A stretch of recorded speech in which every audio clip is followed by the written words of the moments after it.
Welcome to Fuego Founders Podcast. My name is Yesenia, just the CEO, and I'm happy to be here with Joe Ochoa Jr., El Gran Empresario. And man, I can't believe another podcast show. We've been away for a little bit, We've haven't been we? MIA, yes. We have. And those are the things that happen in life, right? Sometimes we have to rearrange our schedules or things that we can't control. That's exactly right. And unfortunately, there's a lot of things we can't control. And you just got to deal with what's in front of you at that time, right? There's a saying that says, fight or flight, right? You can fly like a little bird and be scared or hide in a corner, or you can just stand up and fight and get through that. And that's how we learn as business owners, right? Right, exactly. So it's been a really, really amazing tax season for me. We've been super busy, but at the end of the day, you also have to take care of yourself because we can't do it all. That's exactly right. And especially with what you're going through, there has to be so many emotions and stress and clients that they want things now, but they don't even have all their stuff in order, but they want you, as soon as they give it to you, you're like, are you done? Are you done? Yes, exactly. And that's one of the things that we do want to talk about today is how to deal with the clients that come to you last minute, or they want a service or a project done ASAP, and you have so many other things going on, or if they're mad, right? How do you deal with those clients? Very delicately. You got to be very delicate with that customer, because under the situations, you hope that when you handle that client the right way, that they're going to come back and refer. But I think one of the things that happens, and I know with me, is when a client comes like that, it's because they're stressed and they're overwhelmed. And what are they doing? They're putting that stress and that overwhelmness on you. Correct. And then it's our job to make sure that we always react professionally. Although sometimes that might be hard, right? It is hard. It is hard, especially when you've been telling the client, for me, whenever I have clients, I tell them what my expectations are on their end. And then I expect to tell them to tell me what their expectations are from me and my team, right? But one of the biggest things is communication. Like, I feel like once a client, there's no communication and then they come and they want things done, it's a little frustrating on our end, because it's like, hey, I've been asking you for these X, Y, and Z, and you haven't provided it, and now you're calling me that you want your report, and it's like it's not done yet. So yeah, and sometimes you got to fire clients. I know it's hard to hear that, and I remember the first time I had to fire a client is because they were not a Joe Ochoa client at the end of the day. And I think a lot of businesses, they suffer because they feel that they need every customer, and not every customer is a good customer. And if it's the first time you've ever heard that firing a client, yeah, it does exist. Yes, it does. And one of my things in the beginning, whenever I started my business, is that I wanted to take everybody in. I was doing free work. I was just saying yes to everything. But now you learn to put your boundaries. You know who that client is going to be if in the beginning as well. Like, if they're already complaining, coming to your office, complaining about the previous person, and it's like, okay, well, what did you do that wasn't executed, right? Yeah. So those are little red flags there. 100%. I think what you're saying there is, if they don't align with your mission, your vision, and your core values of your business, they're not a client for you. Right. I had a fire client yesterday. He wanted me to commit insurance fraud, right? He wanted me to pay his deductible. And then he said, what about my neighbor? What are you doing for him? And I'm thinking, I said, same thing that I told you. Your responsibility is to pay for your deductible. The insurance company already paid for the roof. And, sometimes that hurts. That particular contract, was $100,000, between him and his other neighbor. And I just basically said, no, I'm not going to commit fraud. I'm not going to do those things. And he kind of looked at me. He's like, yeah, but, you're going to miss out. I was like, yeah, but I always do it the right way. Correct. Right. And so that's what I tell my team. I said, it does hurt because I put in so much work. I met the insurance company, or my team did, and all that. And then all of a sudden, now that they get the money from the insurance company, and I say, hey, sorry, we're not willing to do that. Oh, but everybody else does it. Well, I'm not everybody else. Exactly. No, and it's the same thing in the tax industry, and I think in our industry, we are known as like, who's going to give you the biggest refund? But I'm like, I'm not going to commit fraud. I love sleeping at home at night, so I'm not going to do that. And it's educating them, right? Like, it's okay to pay taxes. Yep. Like, a lot of people come and they're like, well, I'm made X amount, but I don't want to pay taxes. I'm like, there's no way. Like you have to pay taxes. The government obviously sets up things for your write-offs and all that, but there's a point where you get, guess what? You made money, you got to pay your taxes. And I'm always just like, it's a win-win, because if you want to go get a loan, you want to go purchase a home, you're showing in paper that you are making money. And there's strategic ways that you can save in your tax liability, which that is what we help with, but we are not going to commit fraud. Yeah, and that's one thing that I always say is, when you don't know, when I refer people over to you, is like, they have strategies. Talk to them. They're not going to sit there and cut corners to do this, that, to give you your biggest refund. At the end of the day, you have to pay your taxes, but there is strategies, and you got to learn. Yes, no, absolutely. And switching a little into the clientele and digging more about how we're helping them, I do want to say, like, I've had this client right now that I'm dealing with. I just wanted, like, because we are in the construction industry, right?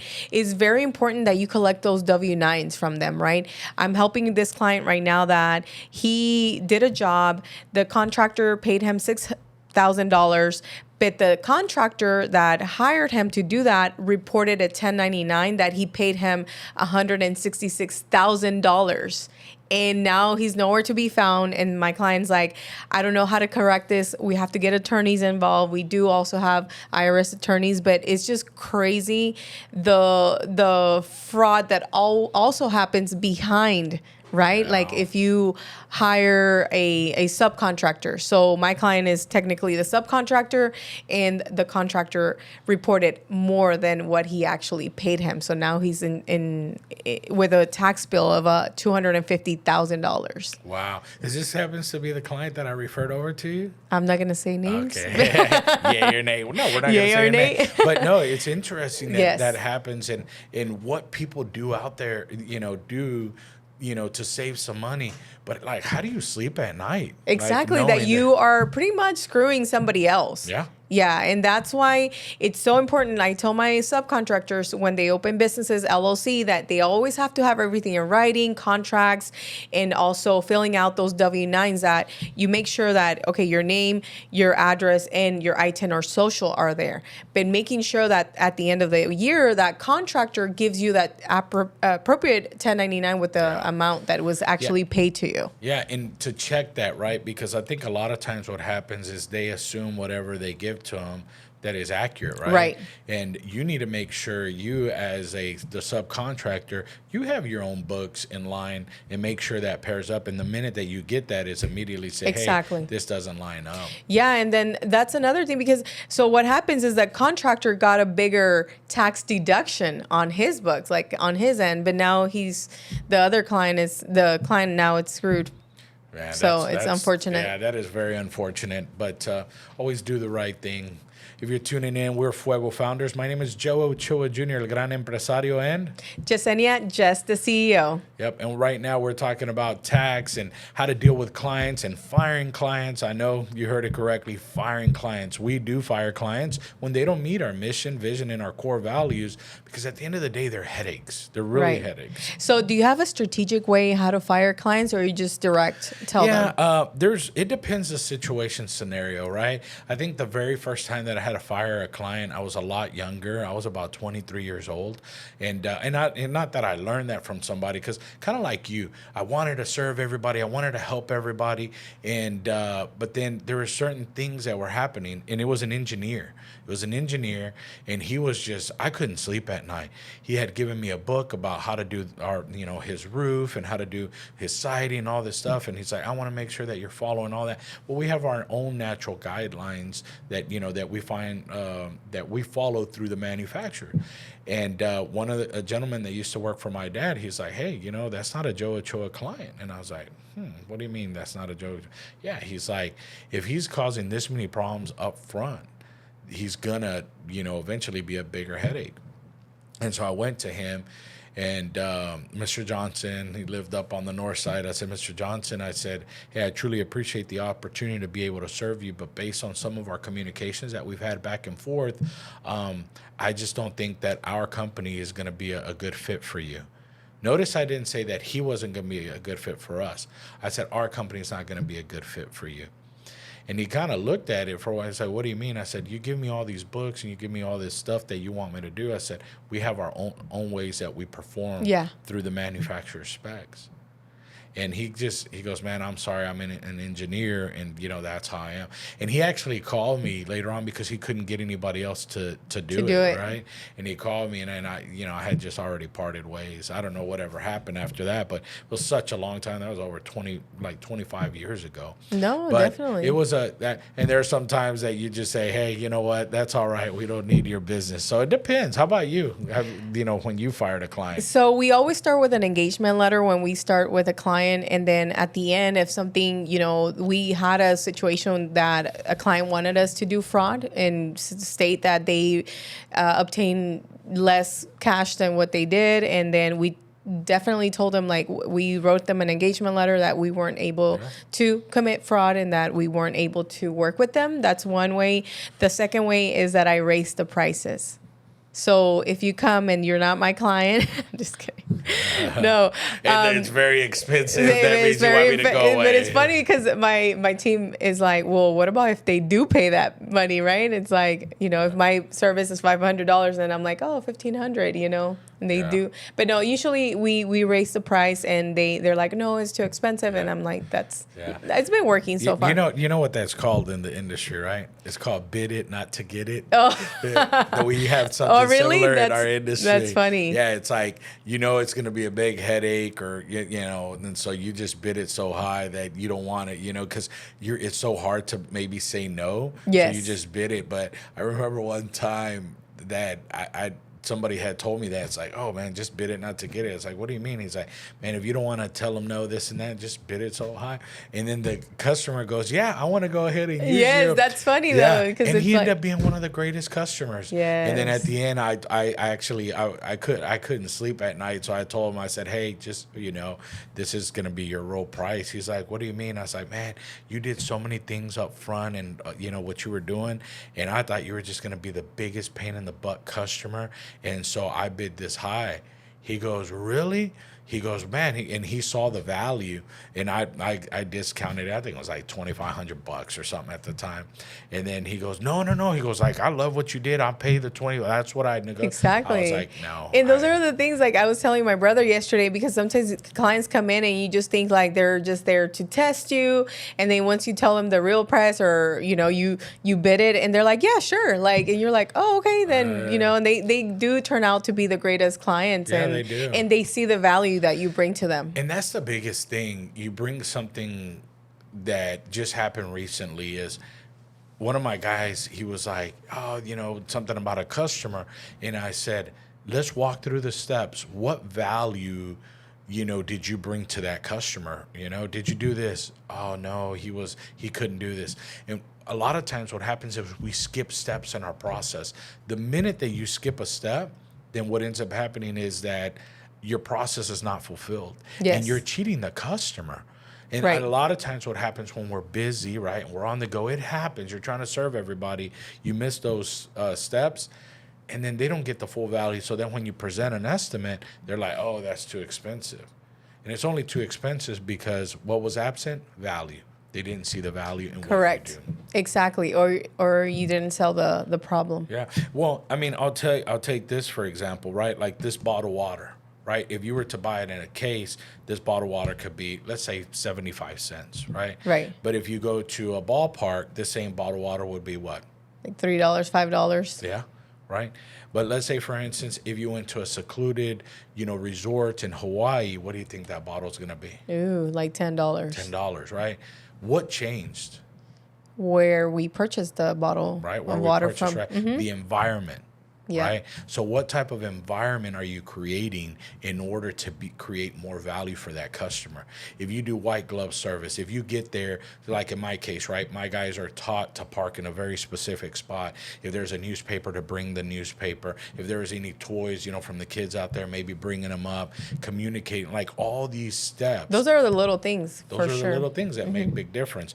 But what type of value are you bringing? It's the environment that you're setting, right? Exactly. So, No, for us is definitely whenever a client comes in, we offer them coffee or a hot tea because they're already like nervous because they're coming to a tax office, like, am I going to have to pay? Am I in trouble with IRS? Yeah. So definitely I feel that we bring that value and we help them understand also what the problem is and then the solution, right? And I mean, I don't know. How did your referral feel with our visit at SAS? He's been happy. He's Awesome. been happy. So it's always nice. And every time that I have an opportunity to refer people, I think a lot of people get scared, right? They're nervous. Yes. Like, oh, I don't know. It's like, go face it. You just got to face Exactly. it. Right? But also, too, you notice when we came in, there was little snacks. They even had some tequila up there. I guess they got one of their sponsors. The team here is killing it. Yeah, they're killing it. We're so happy. We're so happy. Yes, we're going to have to take a whole bunch of those snacks on our way out. Exactly. Now that we mentioned SAS, I do want to say thank you to SAS Tax and Business Solutions for being one of our sponsors at today's show. And also, yeah, Joe Ochoa, Roosted, and even more. Super excited. They've been serving the community for over 53 years. It's a family business taking care of your family and your businesses for over 53 years. Yeah. I love it. I love it. So if you have a business and you want to sponsor our show, we can provide some information and also some highlight here. Yeah, no, most definitely. Well, as you know, I am wearing my Astro shirt today. Do you know why I'm wearing my Astro shirt? No, please tell us. Astro season is back again, right? Yes. Baseball season's up and going. But, the Houston Astrodome just celebrated, I think it's their 59th year, the Astrodome.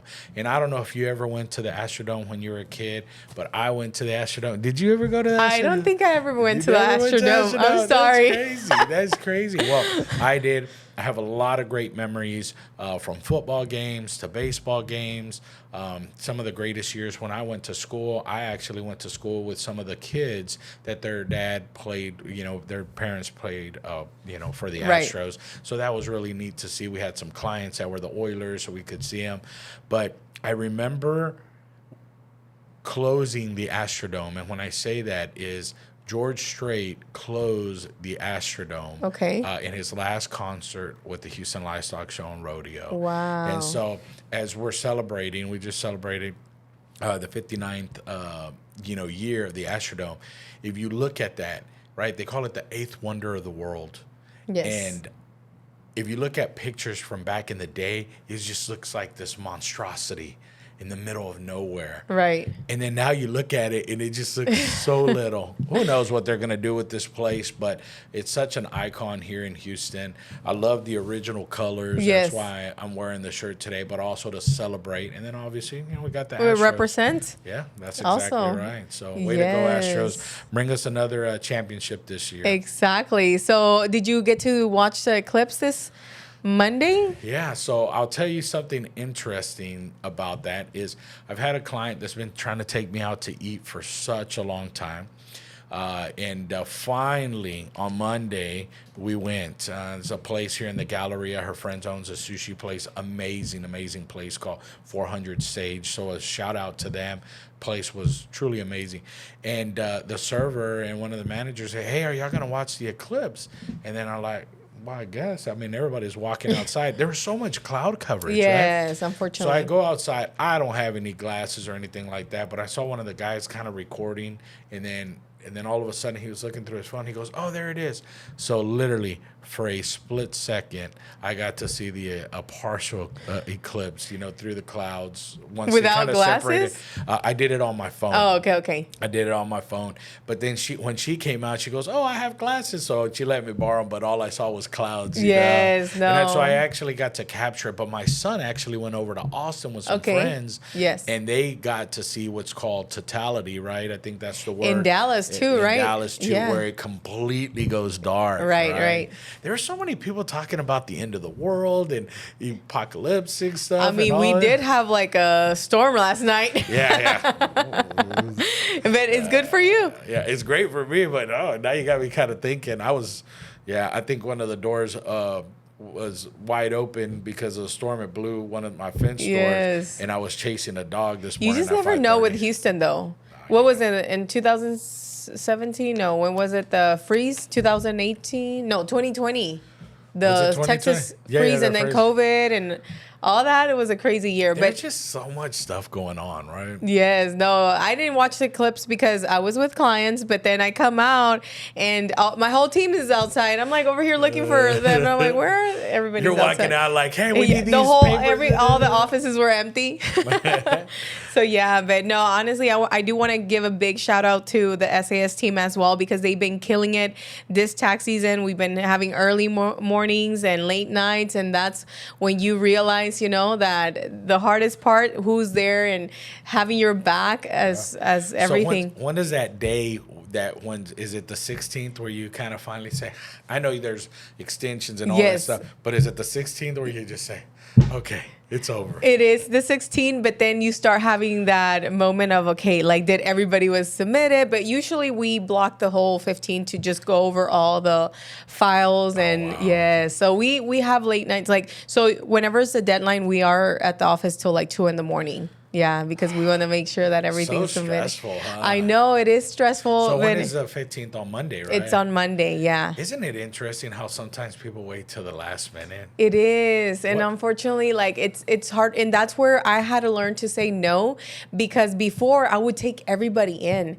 And this year I told even the team is calling me and they're like, hey, so-and-so wants to come in. I'm like, I don't want to do it to myself, because Yeah. I know that Good for you. it's either that is a risk of making mistakes too, because I'm so trying to get more people in is not going to help me. And I have to take care of the people Yeah. that actually decided to come in on time and brought me everything, so everything's in order and no mistakes. When you say that, it reminds me of something that a coach told me once, is design the life that you want, Exactly. right? And just yesterday is a perfect example. I hardly ever leave Sugar Land, Fort Bend area, right? I hired people all over the country. Obviously on my, I say all over the country, all over the Houston metropolitan area. I coach and mentor all over the country, but I can do that from a computer screen unless they need me to fly out Right. and so forth. But one of the things when I heard that, I was like, why don't we all design the life that we want? And I think sometimes we just get sucked in. And yesterday, I told you, I never leave Houston. I never leave Sugar Land area, but I come here. This is the only time that, I come into You Houston leave? to do. But yesterday I had to go to Spring, Texas, because I have a really good client that moved from Sugar Land out there, and they wanted to see me. And I'm like, oh my. You know how long it took me to get back home? An hour and 45 minutes. Ouch. The traffic was horrible, horrible. And I'm like, I felt like yesterday I truly felt like I was in LA. There's so much growth in Houston, and I'm like, yesterday was the first time I said, I need a helicopter if I'm going to leave anywhere outside of Sugar Land. I want to be like the Jetsons. No, absolutely. And then the thing is that, and then during that time, it's either like, what do you use with, you start calling clients or listening to a podcast, right? Or an audiobook. So those I was are, on the phone the whole entire I bet. time. I was like, you didn't call me, but Yeah, you yeah. probably knew I was not going to answer. Look, right now I don't even bother you. As long as you say, "Hey, I'm showing up," that's good enough for you. Hey, you my husband and my family, they're all like, we're walking on eggshells around you right Yeah, 'cause now. they don't know. Yeah, well, I feel the same way. I got so much stuff going on. You heard what I said. I'm making a move right now, and it's just trying to get things done and all that. I literally told my wife the other day, it's like, I'm done. She's like, what do you mean? I was like, I'm just done. I do these things, like I've designed the life that I want, but then sometimes I get sucked in because I want to serve everybody and help. It's like, Right. You just got to learn to say no more. Exactly. Yeah. And that goes back to your question. So yes, like I have learned to say no, and also the priority, right? Like, a client that understands your time and that is willing to work with you, and the ones that, oh, well, if you don't have time, bye. Like, then that was not your client, it's not your client. It's Yeah, not your so client. for sure. But no, honestly, we've been having fun. I am working on getting my enroll agent license after tax season, so we're gonna be busy as well. Wow. So that's Good. a license for us to represent clients with IRS, and it's just 3 parts of a test with the big board of like IRS. So No, good. I mean, obviously, there's no reason why you shouldn't do it, right? Exactly. I mean, you're already in that space, in that world. Why not be able to service your clients even and grow. more? And that's another thing, like as a business owner, you have to keep learning in your industry. What's moving, what's next, what's the technology, AI. Like a lot of people are telling me, hey, well, AI is going to eventually take over, doing taxes. Yes, but you still want that person that is giving you the insight, the tips. Correct. That there's so much that AI can do. Yeah. There's just there's Absolutely. not. Yeah. And I think you bring a very great point there because a lot of people stay stagnant, right?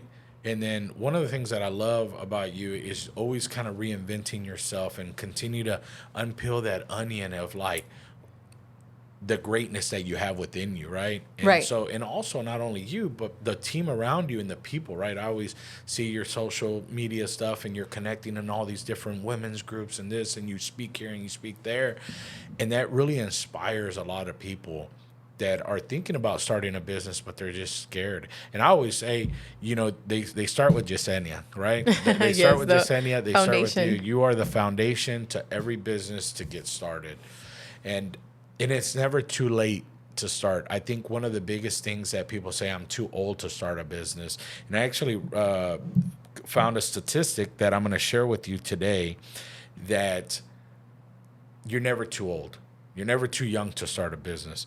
But Henry Ford was 40 years old when he started, the Ford Motor Company. Christian Dior was 41. Sam Walton, Walmart, was 44. Bob Parsons from GoDaddy, 47. Wow. Right? Ida Dessler from Adidas was 48. Bernie Marcus from Home Depot was 49. Ray Kroc was 52. He's McDonald's, if you don't know. He basically took McDonald's to a whole nother level. And then the gentleman that started as Chileo, I can't pronounce his last name, from Red Bull was 53. Red Bull. I actually saw a vehicle yesterday stacked with Red Bull. Makes right? me want to have a Red Bull Yeah, right I now. know. Harlan Sanders, the Colonel Sanders, KFC, 62 years old. Billy Porter from E-Trade, 63. I share that. It makes me feel good because Right. I'm going to be 35 this year. You're so young. You're still young. I want to be a 40 under 40 for Houston. I love so it. I love it. You're going to We're be working there. on it. Yeah, good. No, but it's never too late. Right? I think that's what happens is people are like, I'm too old. I hear that conversation. Oh, all the you're time. already in the business and you feel like you're stuck, or if you're Stuck. doing enough, or, it's like, I don't know. Sometimes I do feel like that. Yeah. Like, I just, okay, what's next? Like, or am I doing the right thing? Am I doing the next move correctly? Yeah. But it's all, you have to pray and God will guide That's you. exactly right. And if you're in that situation right now, if you're stuck and you don't know what to do, if you can put yourself in a position to take at least 2 days, max 3 days, and just to go and pray, discern somewhere without noise, without phone, without distractions, that is a great reset for you to really put you or point you in the right directions. There's so many coaches and mentors out there that can help you and guide you. But to me, I think that every person should be their own business owner. I really, truly. Yes, now, not everybody everybody's has it. carved out for that, but everybody should be their own business owner, because working for corporate America, to me, that's dead. You don't know when tomorrow they come and say, hey, we have a layoff. I was talking to a client yesterday. He goes, I had to do something hard today. I said, what's going on? He goes, I had to fire 8 employees. Yeah. Right? That's what happened to my client as well this week. He was working for 34 years in a company, and he was like, take care of yourself, because, you work and look at me, now I'm sick. And then at the end, they just kick you out, even it's corporate or your own business, right? Yeah. You have to take care of yourself. Yeah. And that's one thing we were just talking about it. I feel like also, and I'm going to be transparent, like I haven't been praying like this 2 weeks. And next thing you know, I'm having all this pain in my neck and I went to the chiropractor, I went to the massage therapist, but then I realized it's like I haven't really taken time out of my day to just be on a silent space, right? And then same thing, like sometimes we don't eat, we don't drink water, and we get dehydrated. Yeah, I know. That's what happened to me, And so I think what happens is, and I run into this, is that we're so busy serving other people that sometimes we forget to serve ourselves. And in my situation, I've had kidney stones several times, right? Really? And I've had dehydration because I get so busy. I don't want to stop to eat. I don't want to stop to drink. And then you put yourself in a bad situation. And it's something that I have to remember all the time.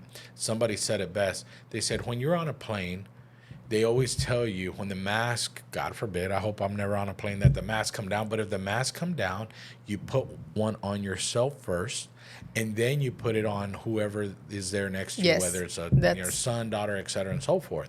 So that tells you have to serve yourself first. Correct. In order to be able to serve others. And that's true, because if you're not feeling well, or you're not feeling 100%, you're not giving 100% to your clients. That's exactly right. And I felt like that one of these days, and I even told my brother, I'm like, I feel like I'm not giving my 100 to my clients. He's like, go home. He's like, I'll take care of it. I'll take care of the rest of the day, but you need to go home. Yeah. So, the body. Obviously, the body is very intellectual. It knows, it tells you, it gives you like these little check engine lights, but sometimes we don't listen to it. And I unfortunately, sometimes I do the same, right? Like, I'm just like, oh, no, it's fine. You got to push through the pain, like, da-da-da-da-da, that kind of stuff. But, I don't want to wake up dead. Or actually, you wouldn't wake up, right? I don't want my family to find me dead, right? That's not a such thing, right? Yeah. You can't wake up dead, right? I don't want somebody to find me dead, right? And I love what Warren Buffett said. We're given one body, one vehicle, and it's up to us to take care of it, right? Yes. It's up to us. Yes. And sometimes we don't, because we're so busy serving other people. And that's a constant reminder. As a business owner, as an entrepreneur, I have my own struggles. Jasenia has her own struggles. Mm-hmm. Although you see us on this podcast, or you might see us on social media, and you think that this life is just perfect, we are human. Yes. We are human just like anybody else, and we want to make sure that we continue to be here to serve those people around us. Right. Exactly. And then once your body's telling you, hey, calm down, you got to calm down. Calm down. Yes. Margarita and tequila time, right? Yes, for the neck pain. For the neck pain, yeah. No, but absolutely. You were touching well, you said about you can't wake up dead. It's like the same thing in Spanish, like, oh, sube para arriba. Yeah. It's like, okay, I say that all the time. I wonder if you say it. I do say it. You're like, sube para arriba al roof. Yeah, exactly, my dad. Like, okay. You gotta subir para donde ni modo que subas para abajo. Yeah. So I'm sure there's a lot of little things that we say like that don't make sense. Like, for example, okay, está bien. Okay, it means está bien, but you're saying it twice in Spanish and English. Like, I'm like, okay, está bien. Yeah. And even like on this podcast, like I said, one of the things that why Fuego Founders was started was to bring insight of businesses, entrepreneurs, that grit, what it takes, but also the real. This is real stuff, right, that we talk about. A lot of times, even myself, when I go back and I watch these podcasts, I'm like, oh, why did I do that? Or why did I position my body? We already, a certain way. We have natural things that we do that we just can't control, right? Yes. We can't control. But what you see here is real. What we bring to you is real. These are things that are trying to make you and our community that is following us a better place. That's really what we're here for. Exactly. And that we can also be able to coach you, direct you to the right person, so you can be successful in your project or business. Yeah. I have to share something. I just hired a gentleman that found me on the podcast, and I started talking to him, and crazy enough, he said, you mentioned something about a men's group that you're involved in church. He's like, I've been doing that for 17 years. This particular gentleman has 7 kids, 6 boys, 1 girl. I mean, wow. What a true testament. Is the baby the girl? I don't know if the baby's the girl. No, because she's not. She's 6 boys and 1 girl? Yeah, 6 boys and 1 girl. But I think the girl's kind of in the middle somewhere. Yes. But and he goes, I didn't even realize that our kids went to Jesuit together. I didn't even realize that my son's a freshman at A&M and you are. Like, we didn't run in the same circle. And so he happened to run into the podcast. He's like, hey, I want to be a part of your organization. I love what you are doing out there. And I just want to be a part of it. He goes, oh, and by the way, he goes, you did my roof 5 years ago. What? And so long story short, he's getting out of the political. He was in the political arena, helping out in that political arena and joining our team. So we're super happy to have Lee join our team. Super excited. Yay. So you don't ever know how you're going to connect people on these podcasts, right? Exactly. Yeah. No, it's amazing. And like I said, we have a big network, and we are bringing business owners as well, so they can join us. So if you are interested in being in the podcast and you want to share your story, share about your business, please let us know. Contact us, and we have the YouTube and Instagram and Facebook. So we can most definitely. I know right now you're just trying to get past April the 15th, right? What other things do you have? What's family life like? I know you're busy with the kids and soccer and all that. Yeah, so it's just been hard a little bit right now because all the little time that I have, I am investing it in the kids. Like, we're always trying to do something with them. So that's another thing. Whenever your friends understand that right now it's your busy season, and that you might not be able to go to that event, that party, that networking, right? That's when you're like, okay, they know and they understand. Because, for example, right now, it's either work or the kids. Yep. So that's definitely, I don't want to miss out on that, because I do hear a lot of successful people that I'm like, what are your biggest regrets? And they're like, just working too much and not spending time with the kids. And I just want to make sure I'm not that person that 10 years from now, I'm over here thinking like, what could I have done different in the past?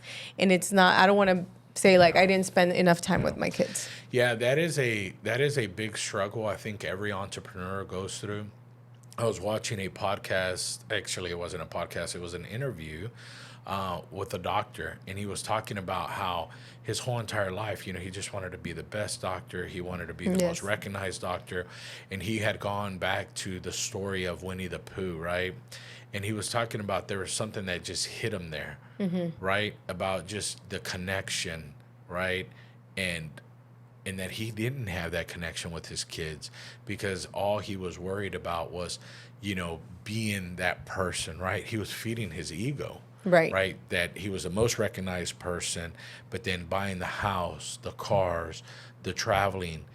That is probably one of the hardest things that most business owners and entrepreneurs, because we gauge our success, not everybody, but most people gauge their success by the assets they accumulate while they're here on earth. Correct.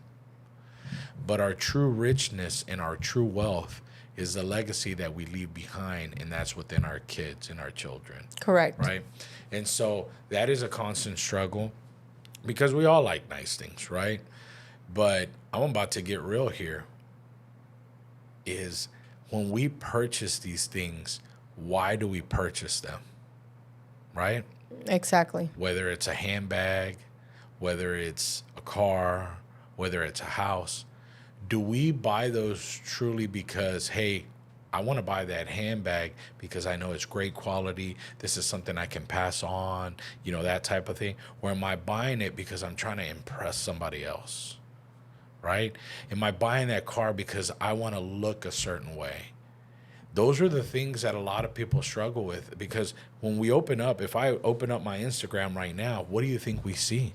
We see all those things, and we say that's success. But it's not. It's not. I have clients that are millionaires and billionaires, and those guys don't drive nice cars. Exactly. Those guys don't have design or anything, right? And so those are the things that, what do you want to do? Do you want to build something to show a facade, right? Sometimes people say fake it until you make it. Or do you truly want to have wealth, true wealth that is generational wealth, right? Correct. Yeah. I think that it's hard to get there kind of in that little... No, I mean, That really is deep. I honestly, for me, now that you touch success with my kids, I feel that success for me would be that in the future, they're okay with them coming back home to me. That they don't have no grudge, that they feel comfortable, that they know that, hey, I'm going to go to my mom's house because I can go talk to her. Yep. That's true success for me. Like, I just want them to know that they have a safe space with me, and also that they have a home to come to. Yeah. I'm sure you've gotten this before, but have your kids ever say, Mom, why do you work so much? Oh, of course. Yes. What do you say? How do you answer that?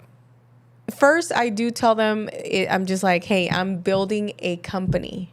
Okay. And then second, it's like, I'm helping people. Like I tell, because even my daughter this today, she's like, when are you going to stop working? And I'm like, okay, well, tax day it's Monday. And she's like, what does that mean? She's like, well, people stop doing their taxes, then I'll have more time with you. So, but also I do want them to understand that I'm not building a company for them, because a lot of our people, they start building and then they think that their kids are going to work in the company. Yeah. And they don't. Yeah. And it's more about either building a company and having an exit plan. Yeah. Right? And then Most people don't. I mean, it's surprising, right? Yeah. Is they like, oh, you hear the parents say, and my parents even say, they say, oh, we're just, going to give y'all the gift. I mean, we're going to give y'all the company. business. Yeah, but like, what's the plan?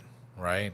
And so then you have to write that plan out. How does that look like? Maybe one of the kids doesn't want part of the business. Yes, Maybe exactly. he's fine while the dad and mom are working in the business. But once they're gone, they don't want to do anything with the business. Exactly. There's so much there. Yeah. When my kids ask me, like, Dad, why do you work so much?